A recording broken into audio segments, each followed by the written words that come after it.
사무엘기 하권 17장. 아히토펠이 압살롬에게 말하였다. 제가 12,000명을 뽑아 출동하여 오늘 밤으로 다윗의 뒤를 쫓게 해주십시오. 그가 지쳐 손에 힘이 빠졌을 때 그를 덮쳐 놀라게 하면 그를 따르는 온 백성이 도망칠 것입니다. 그때 제가 임금을 쳐 죽이겠습니다. 그리하여 신부가 남편에게 돌아오듯 온 백성을 임금님께 돌아오게 하겠습니다.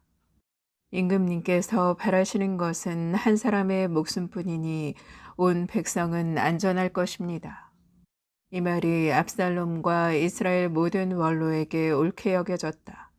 그러나 압살롬은 에렉 사람 후사이도 불러 그가 무슨 말을 하는지 들어봅시다 하고 말하였다. 후사이가 압살롬에게 오자 압살롬이 그에게 물었다. 아히토펠이 이런 말을 하였는데 우리가 그의 말을 따라도 좋겠소. 아니라면 당신도 말해보시오. 후사이는 압살롬에게 이번에 아히토펠이 낸 의견은 좋지 않습니다 하고 대답하였다. 그러면서 후사이는 이렇게 덧붙였다. 임금님께서도 아시다시피 임금님의 아버지와 그 부하들은 용사입니다. 그들은 새끼를 빼앗긴 들녘의 곰처럼 무섭게 화가 나 있습니다. 또한 임금님의 아버지는 전사이므로 밤에 백성과 함께 잠도 자지 않습니다. 그분은 지금쯤 굴이나 다른 어떤 곳에 숨어 있을 것입니다. 군인들 가운데 처음부터 쓰러지는 자가 생기면 그 소식을 듣는 자마다 압살롬의 뒤를 따르는 군사들이 지고 말았다 하고 말할 것입니다. 그렇게 되면 사자처럼 담력이 센 용사라도 완전히 맥이 풀릴 것입니다. 온 이스라엘은 임금님의 아버지가 장사이고 그분을 따르는 사람들도 용사라는 것을 알고 있습니다. 그러므로 제 의견은 이렇습니다. 단에서 부엘을 세바에 이르기까지 온 이스라엘 백성을 바다의 모래처럼 많이 불러 모으신 다음 임금님께서 친히 전투에 나가십시오. 그리하여 우리가 그분이 있는 곳은 어디든지 찾아가 이슬이 땅에 내리듯 그분을 덮치면 그분은 물론 그분과 함께 있는 모든 사람이 하나도 살아남지 못할 것입니다. 그분이 만일 어떤 성읍으로 피신하면 온 이스라엘이 그 성을 밧줄로 동여매어 계곡까지 끌어내려서 그곳에 돌멩이 하나도 찾아볼 수 없게 할 것입니다. 그러자 압살롬과 온 이스라엘 사람이 아히토펠의 의견보다 에렉 사람 후사이의 의견이 더 좋다 하고 말하였다. 이는 주님께서 압살롬에게 재앙을 끌어들이시려고 아히토펠의 그 좋은 의견을 좌절시키셨기 때문이다. 후사이가 차독 사제와 에브야타르 사제에게 말하였다.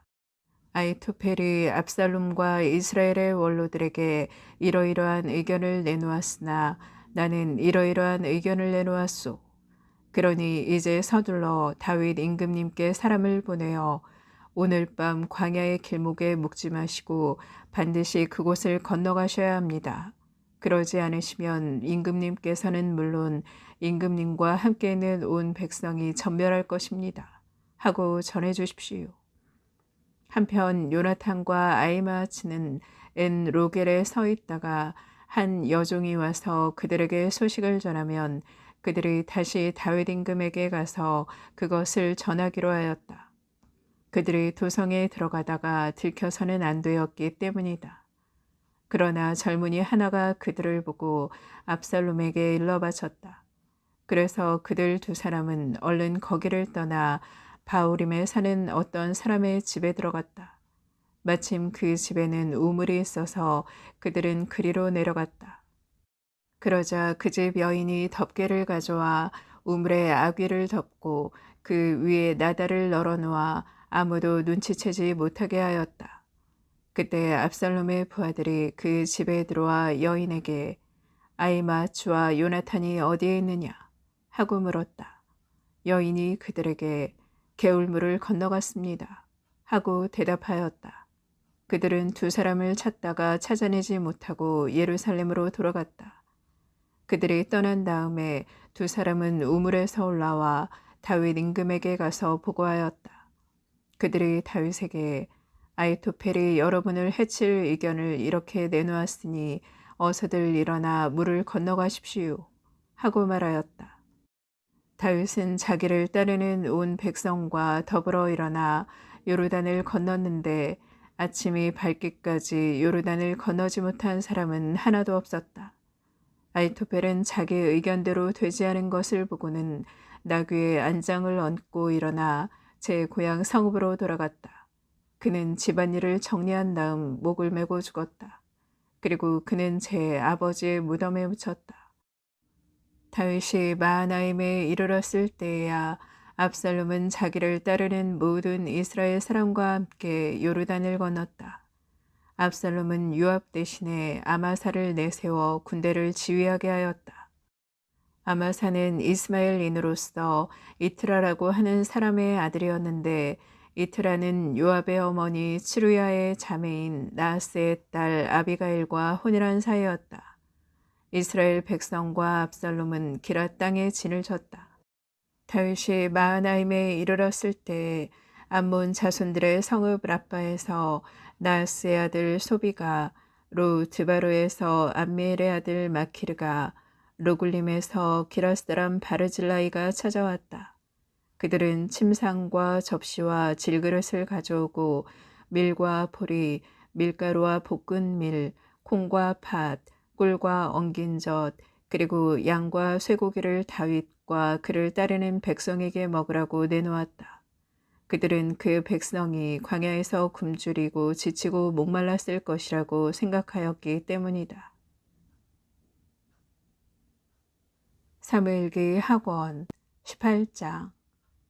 다윗은 함께 있는 군사들을 사열하고 그들 위에 천인대장과 백인대장들을 세웠다. 다윗은 군사들을 출동시켰는데 3분의 1은 요압의 손에, 3분의 1은 추루야의 아들이며 요압의 동생인 아비사이의 손에, 나머지 3분의 1은 갓사람 이타이의 손에 맡겼다. 임금이 군사들에게 일렀다. 나도 그대들과 더불어 꼭 출정하고 싶소. 그러나 군사들이 말렸다. 임금님께서는 출정하시면 안 됩니다. 저희가 도망치더라도 그들은 저희에게 관심을 두지 않을 것입니다. 저희 가운데 절반이 죽는다 해도 역시 저희에게 관심을 두지 않을 것입니다. 그러나 임금님께서는 저희들 10,000명과 같습니다.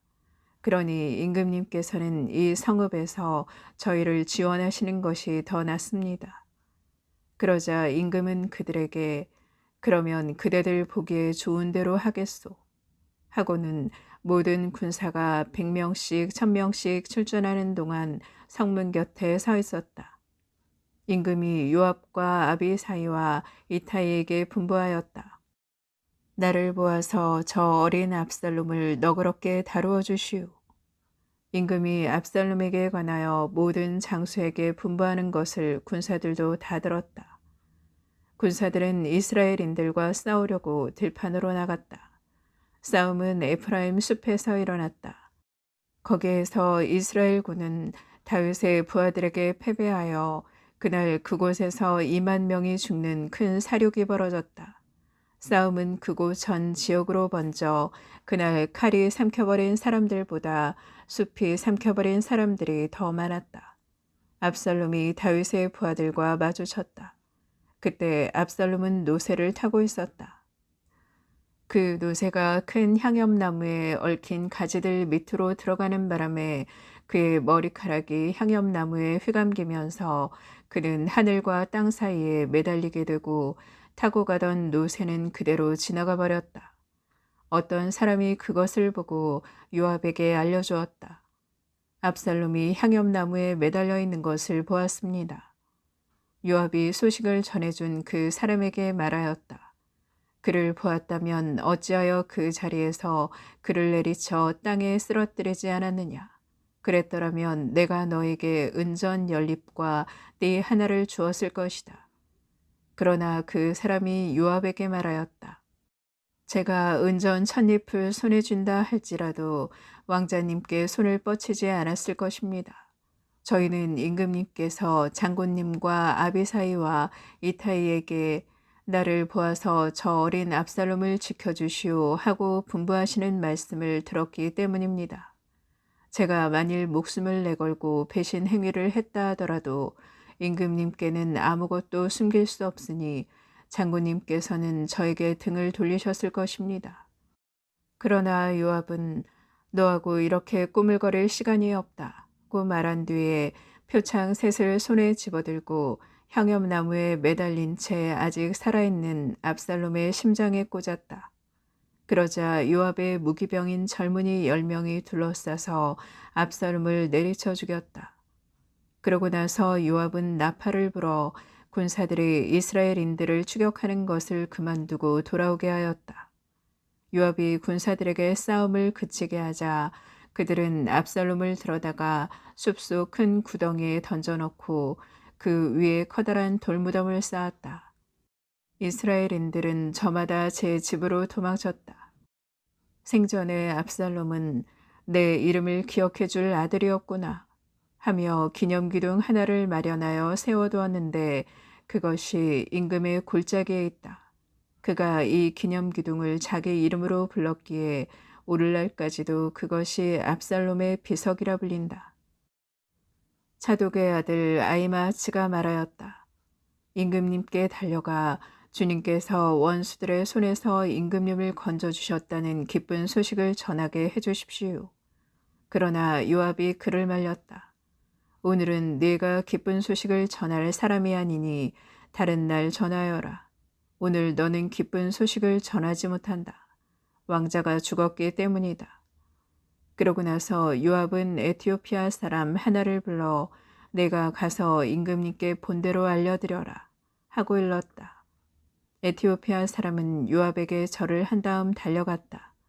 차독의 아들 아히마아스가 다시 요압에게 청하였다. 무슨 일이 일어나도 좋으니 저도 에티오피아 사람을 뒤따라 달려가게 해주십시오. 요압이 아들아 너에게 보상할 만한 기쁜 소식이 없다는데도 어찌 굳이 달려가겠다는 것이냐 하고 말하였다. 무슨 일이 일어나도 좋으니 달려가게 해주십시오. 그러자 요압은 그에게 달려가라 하고 허락하였다. 아히마아스는 들판으로 난 길을 달려 에티오피아 사람을 앞질렀다. 그때 다윗은 두 성문 사이에 앉아 있었다. 파수꾼이 성벽을 거쳐 성문 위 망대에 올라가서 눈을 들어 바라보니 어떤 사람이 혼자서 달려오고 있었다. 파수꾼이 소리쳐 이를 임금에게 알리자 임금은 그가 혼자라면 기쁜 소식을 가져오는 자다 하고 말하였다. 그는 점점 더 가까이 다가왔다. 그런데 파수꾼은 다른 사람도 달려오는 것을 보았다. 그래서 파수꾼이 수문장에게 어떤 사람이 혼자서 또 달려오고 있습니다 하고 소리치니 임금이 그도 역시 기쁜 소식을 전하는 자다 하였다. 파수꾼이 다시 제가 보기에 앞에 달려오는 사람의 모습은 차독의 아들 아히마아스가 달리는 모습 같습니다 하고 알리자 임금이 말하였다.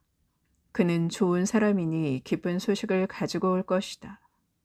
아히마아스가 큰 소리로 임금에게 평안하셨습니까? 하고 인사한 뒤 얼굴을 땅에 대고 절하며 아뢰었다. 저의 주군이신 임금님께 맞서 반기를 든 자들을 넘겨주신 주 임금님의 하느님께서는 찬미받으시기를 바랍니다. 임금이 그 어린 압살롬은 무사하냐? 하고 물었다. 아히마아스가 대답하였다. 임금님의 신하 요압이 이 종을 보낼 때 큰 소란이 일어나는 것을 보았으나 무슨 일이 있었는지는 모르겠습니다. 그러자 임금이 물러나 거기에 서 있어라 하니 그가 물러나 섰다. 그때 에티오피아 사람이 들어와 말하였다. 저의 주군이신 임금님 기쁜 소식이 있습니다. 주님께서 임금님께 맞서 일어난 자들의 손에서 오늘 임금님을 건져주셨습니다. 임금이 에티오피아 사람에게 그 어린 압살롬은 무사하냐 하고 묻자 에티오피아 사람이 대답하였다. 저희 주군이신 임금님의 원수들과 임금님을 해치려고 일어난 자들은 모두 그 젊은이처럼 되기를 바랍니다.